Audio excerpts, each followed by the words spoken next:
لعلاقة الحلقة اللي فاتت ببعض الأسئلة الناس سألوني، طب الطفل بتاعنا أول ما بيتولد الطفل بيجي أم دايما تشتكي لي إن هو بيخنفر، ويروح لدكتور أطفال، دكتور الأطفال يديهم نقاط من الأنف، سواء بقى صلاين اللي هو محلول ملح عادي، أو بيديهم حاجات فيها نزل ديكونجستنت اللي هو بتشيل احتقانات الأنف.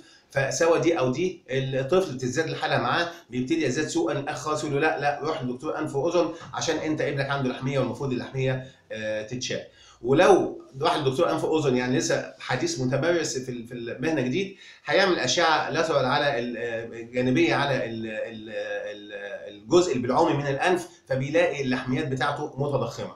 اللي انا عايز اقوله بس عشان ما نتخضش، اولا الطفل اول ما بيتولد ما بيعرفش لا ينف ولا يتنخم لورا. انا لو نفيت استنصرت طيعت المخاط اللي موجود، او استنشقت او شدتها لورا وتفيت، ده طبيعي بالنسبه للانسان الكبير، لكن الطفل ما يعرفش يعمل كده. يعني اول ما بيتولد بيبقى في رحم دفيان 37 درجه مئويه متوضبه اخر توضيب ربنا مظبطها له، بيطلع عريان الطفل، والدكاتره يقعدوا يعملوا حاجات ريسسيتيشن ويخبطوه على ظهره وحاجه من هذا القبيل، فاكيد بياخد شيء من البرد. المخاط بيتجمع في مناخيره، الدكتور شفط له او ما شفطلوش، احنا بنفرز زي ما قلنا في الحلقه اللي فاتت الطبيعي بيفرز لتر نص كبير، هو صغير ممكن نقول مثلا بيفرز لتر 750 سم، قول نص لتر او 750 سم، قول نص لتر، قول ربع لتر، المهم ان ده بيقف له في مناخيره. فالطفل دايما هو بيرضع بيلاقي صعوبه ويبتدي ان هو ياخد نفسه من بقه، فبيعمل شكلها غريب شويه او تشنيجه كده، الام بتخاف قوي وهي بترضعه.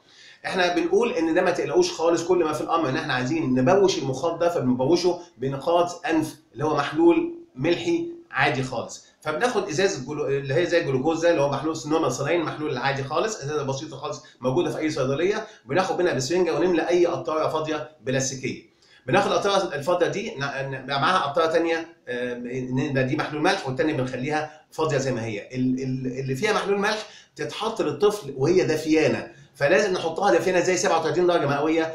ببساطه بنصح الام انها تحطها في صدرها، فيبقى موجوده في صدرها على طول، فلازقه في جسمها، فبتطلع لي النقاط دافيه، تنقط الطفل هنا 3 نقط وهنا 3 نقط، ان شاء الله 20 مره في اليوم 30 مره في اليوم ما يهمكوش، حطوه خالص زي ما انتم عايزين بس يبقى دافيان. لو حطيته مره واحده بس ساعه تزداد الطينه بله ويبقى زي دكتور الاطفال ما اداكم وابتديتوا تدخلوا في المشكله.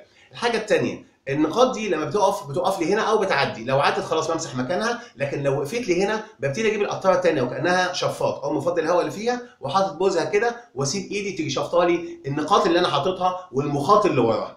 احط نضيف واشفط، احط نضيف واشفط لحد ما تعدي، دي بالنسبه لي بره محسوبه. بقول تاني، يا اما الام تحط القطاره في صدرها لازم تبقى دافيه، يا اما تجيب حمام ميه دافي، القطاره من غطاها تحطها جوه كوبايه ميه سخنه وتنقط على ايدها، لما تحس انها زي دمعه العين تبتدي تنقط لطفلها. احط قد ايه؟ احط ان شاء الله 20 مره. طب انا ما يعمليش لحميه ده؟ لا ما يعملش لحميه، لان مفيش فيها اي مواد من المواد اللي هي بتشيل احتقان الانف، فما بتعمليش حاجه اسمها ريباوند كونجيشن، هبقى اقولها بعدين ان شاء الله في حلقه ثانيه على نقاط الانف، لكن المهم هو محلول ملح ونحطه بالمنظر ده وما نتخضش منه بالنسبه للطفل. طيب اخر حاجه هقولها بالنسبه للنقطه ديت، طب الاشعه اللي جات لي دي اخبارها ايه؟ ما ده فيها لحميه كبيره، لا ده مش لحميه كبيره حضراتكم، هو المفروض اللحميات بتزيد للطفل من 4 ل 8، بعد كده يعني تبقى اعلى ليه حاجه ليها من 4 ل 8، وبعد كده تبتدي ثابته ل 12، بتبتدي تنزل من عند 12 تضمن.